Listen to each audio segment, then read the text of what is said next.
Si BP Sara ang sentro ng mundo nila. Ang sentro ng mundo ng politika sa Pilipinas. Pero nagdududa na tayo sa kakayahan ng mga Pilipino na mag-isip. Bakit sinusuportahan nyo pa rin yan? Obvious na obvious. Na tama si BP Sara, walang direksyon ng Pilipinas. Obvious na walang kakayahan tong Pangulo na to.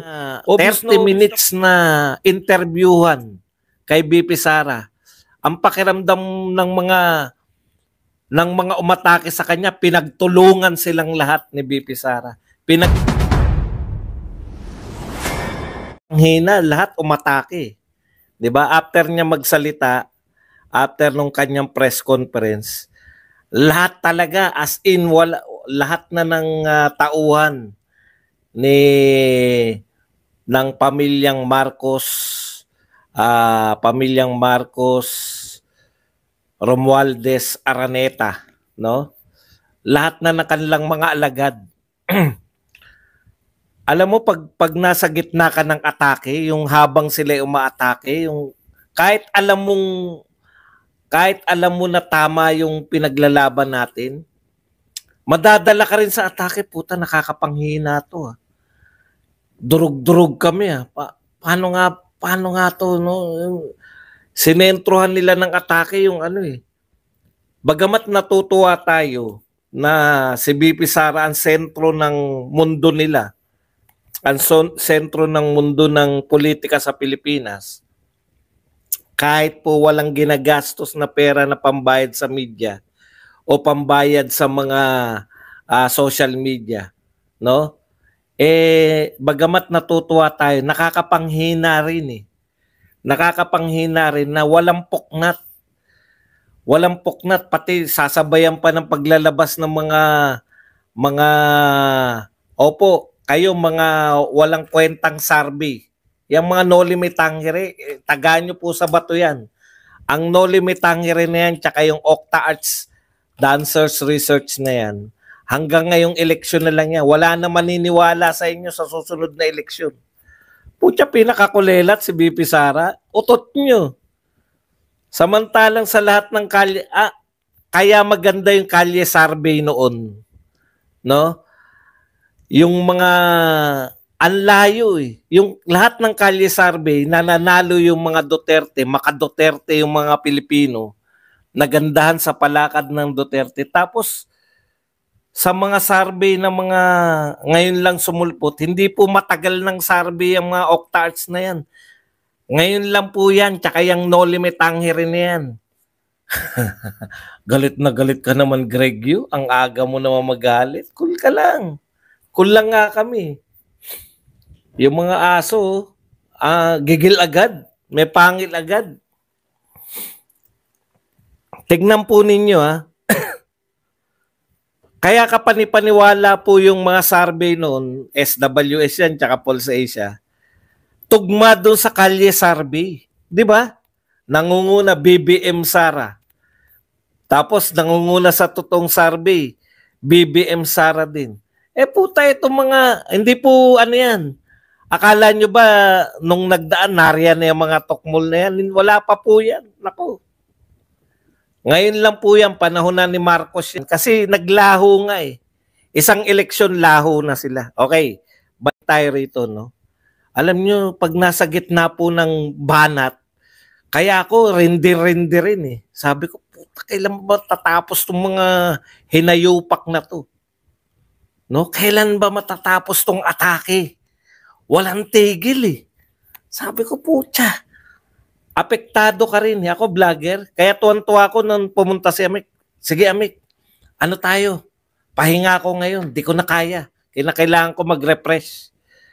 Charge ng battery muna. Pero alam niyo yun, ganyan yung leader, no? Yung hinang-hina, yung mga, umamin po kayo, no? Aminin nyo man natin din, nakakaranas kayo ng, pucha, bakit ganito? Bakit ganito? Wala tayong duda sa mga Duterte. Pero nagdududa na tayo sa kakayahan ng mga Pilipino na mag-isip. Bakit sinusuportahan nyo pa rin yan? Obvious na tama si BP Sara, walang direksyon ng Pilipinas. Obvious na walang kakayahan tong Pangulo na to. Obvious na pinupolitika lang siya. Bakit naniniwala pa rin kayo sa ganyan yung pakiramdam natin, no? 'Di ba? Pero as a good leader, yan ang kagandahan sa mga Duterte.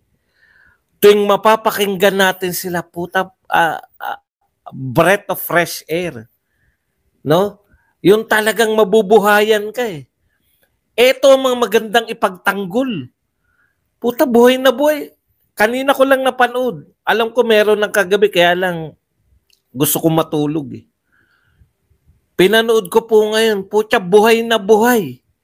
Mabubuhayan ka eh. Yan ang mga totoong leader. No? Wala tayong ginagawa pare-pareho. Nakinig lang tayo, pero gigil na tayo na. Ano talaga, no? Grabe po yung sabi ko. Ito ang mga leader na masarap suportahan. Kasi may mga leader na wala eh. 'Di ba? Nakakapanghinang suportahan. Pero ito pong mga Duterte, ang sarap, sa totoo lang po, ang sarap marinig na makarinig ng paliwanag na makatotohanan mula sa isang leader na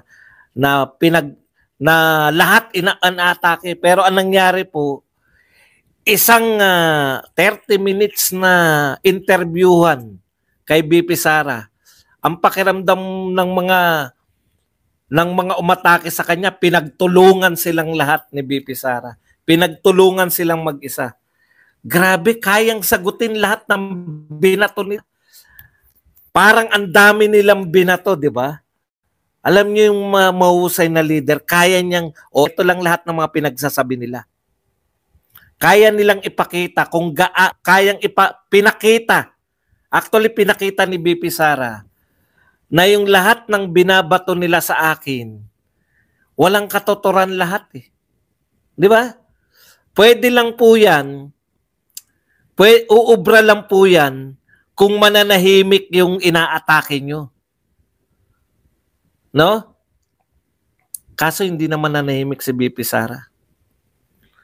Meron lang akong yung gusto kong simulan lang. Yung sinabi niya na may nagtanong sa kanya, desperada raw po kayo. Kaya nyo po nasabi yung mga bagay na yun sa ano. Bakit ako magiging desperada? Bakit ko kinakailangan maging desperada? I am still the Vice President of the Philippines. Kahit na anong gawin nila, I am still the Vice President of the Republic of the Philippines. Tama nga naman. Paano magiging desperada siya? Kahit na wala, tinanggalan siya, siraan nila lahat, Vice President pa rin siya. Sino ang desperada? Sino ang totoong desperada? Yung gustong-gustong maging mamuno pagkatapos ni BBM, pero kulelat pa rin sa totoong survey. Tandaan nyo po dalawa po kategory ng survey. Yung survey pabor sa kanila, yan yung mga bagong sulpot. Yan yung mga Octa Arts dancers at saka No Limit Tangere El Pilbistrismus Basilio Crespin survey. Ayan po. At ang totoong mga survey, SWS, Pulse Asia. Ibig bang sabihin ba dong hindi na nagsasurvey yung Pulse Asia at SWS? Nagsasurvey po sila. Nagsasurvey po sila. Asa na survey nila? Kung ako po ang nagbayad ng survey at palpak po, alam niyo yun? Mababa kami sa survey. Pwede kong sabihin sa Pulse Asia, wag mong ilabas yan. Pwede kong sabihin sa SWS, wag mong ilabas yan. Dahil ako ang nagpapasya, dahil ako ang nagpa-survey. Walang balak magpa-survey yung mga Duterte. Wala kaming pakialam. Sasagutin ni BP Sara lahat ng ibabato nyo. Pagtutulungan kayong mag-isa ni BP Sara.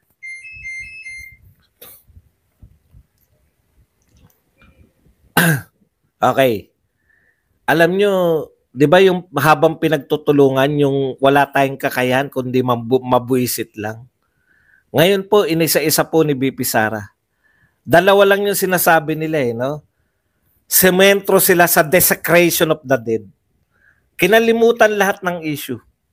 Kinalimutan lahat ng sinabi. Walang nagalit, walang sumagot, no? Walang nagpunto nung sinabi niya na wala tayong number 1. Walang pumalag. Walang nag-react.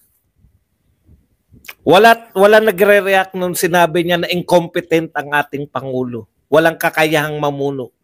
Walang nagre-react ng presidente natin na hindi marunong magpresidente. Walang nagre-react doon. Paano ka magre-react doon? Mapapatunayan niyo ba? Nung ang haba po ng sinabi ni BP Sara, no? Ang dami niya sinabi na panira. Wala rin nag-react doon sa suhulan issue ni Martin Romualdez. Na yan po ay documented. Yung mga tauhan niya, hindi po sinasagot.